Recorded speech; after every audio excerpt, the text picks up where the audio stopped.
Allow me to reintroduce myself. My name is Ho. Blocked by James. Turned back and forth. Oh, he broke his ankles. 1-1 from Dyson. Batista with a drive. Deep left field. No doubt about it. Yo, what's good, Cleveland? It's your boy B. Hey, what's going on? It's Rob. What's up, y'all? It's Mike, man. Let's get it going. Holy shit, man. The Cleveland Browns made the playoffs last year. Not only did they make the playoffs, they beat the Steelers in a playoff game and really competed with the Chiefs, even though Mahomes went down for a little bit. Now, some questionable things happened in that Steelers game. First play, snap over the Ben Roethlisberger head for a touchdown or safety, whatever it was. I think it was a touchdown. And then things kind of just fell apart right after that for a struggling Steelers team.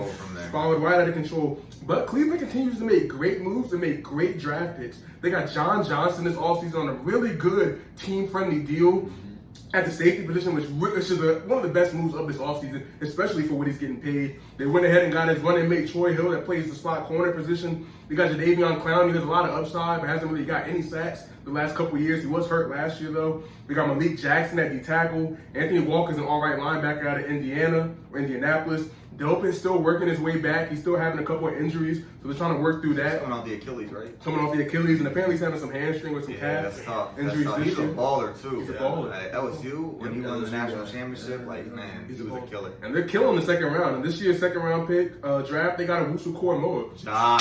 Young Jock. I don't know how he lasted that long. People Don't worried know. about some heart condition, I think it was, or whatever. Fuck all that. He's too good. Don't let him go to the second round. The Browns capitalized. They got Greg Newsom at the cornerback position in the first round to help some players like Greedy Williams, who's been injured and is coming back to solidify that position some more. And they drafted Schwartz in the third round, who's just a speedster. So they're trying to get him on some end rounds, get him on some deep shots, and get some things going that way. They did have some subtractions, not really too many big ones. They lost their safety tandem, who were really ass last year, in Sandejo and Carl Joseph, probably the worst safety tandem in the league last year, which only played because of some injuries like Delpit and whatnot.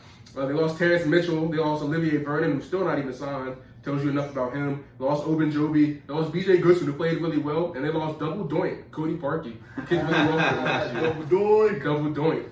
So that's their subtractions, additions, and some of the draft moves they made. Yeah, so coming off that playoff win, Vegas has their over-under set at 10.5 wins. So that tells you they're probably the favorite for the division, or right up there, playoff type of team. And I mean, this is a team that for the first time in 30 years, it's older than all of us here. They won a playoff game. So for the first time, we saw the Cleveland Browns win a playoff game, beat the Steelers in what some could consider to be a fluke, and they finally have a coach and a quarterback that are actually competent. And so that's something that could help them continue to build off of. Everyone knows about the weapons they have in Cleveland with Odell and Chubb and Kareem and Jarvis and so on, but that O-line is the best in football, bar none. They are by far the best offensive line in football, and it's something like Baker Mayfield has all these things to make him successful, and it's not surprising as to how he's able to live up to his number one pick status. And then on the defensive side of the ball, Myles Garrett is a legit defensive player of the year candidate. Like, he could easily take that step, be that guy who is the best defensive player in football by the end of the year. Obviously, Aaron Donald's going to have something to say about that, but voters are usually a little hesitant to give someone a fourth defensive player of the year, which could help his case. But if he goes for like 18, 20 sacks this year, it's going to be hard to vote against him. Plus, Denzel Ward could take that step into being a top 5 cornerback in football. And the secondary was just ass last year, if we're being honest. Yeah. Like, the cornerback crew was bad. The safety tandem was awful. Terrible. And that's why they went out and got those Los Angeles Rams duo of Troy Hill and John Johnson to fortify that secondary. They got Grant Delpit coming back off the injury. They got Greedy Williams, who should take another step. They drafted Greg Newsom. So they knew what their biggest weakness was, and they attacked it in the offseason. I respect that a lot. They're knowing what their problem is. They're trying to fix it. This team has legitimate Super Bowl aspirations. For me, I need to see more than one playoff win in 30 years before I can say, hey, this team's going to win it all this year. But if they can make a deep playoff run this year, I think going into 2022, it could easily be like one of those 1-2 top 3 teams that, could go and win it all. Yeah, man. Andrew Berry, at the end of the day, he knows how to spend his money. And I'm going to tell y'all how you should spend your money right here. Cleveland fans, you might be a little distraught by this, but just hear me out real quick, okay?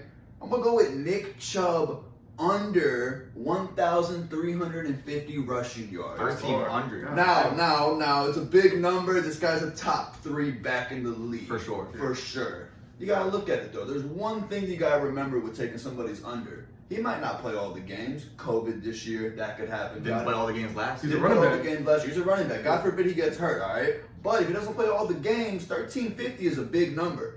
Let's say he does You play got to all play 60. all the games to get 13. Yeah, for sure. Much. Even if he does play them all. Kareem Hunt's right there, everybody. He's right there. He's going to take a bunch of touches. He had literally 2 shy of 200 touches last year just on the ground. He's going to take him away from Nick Chubb. Nick Chubb is definitely their guy going forward. You don't want to tread the tires too hard. So, hey, I could see them almost both getting 1,000 yards on the ground. So we're going to go with under 1,350 rushing yards for Nick Chubb. Yeah, Kareem Hunt's a beast in his own right. He led the league in rushing his first season in Kansas City, went over to Cleveland, his hometown team, and he's still balling. So, I mean, they could definitely split the carries a little more. Like you said, they just paid Nick Chubb, so they might want to ease back on the carries and, spread out the touches a little more. Plus, they have all those weapons in the receiving and the passing game. Right. So, yeah, it makes a lot of sense why you want to take the under there. The transition of the Cleveland Browns has been actually insane. It feels like they just had Hugh Jackson like a couple years ago.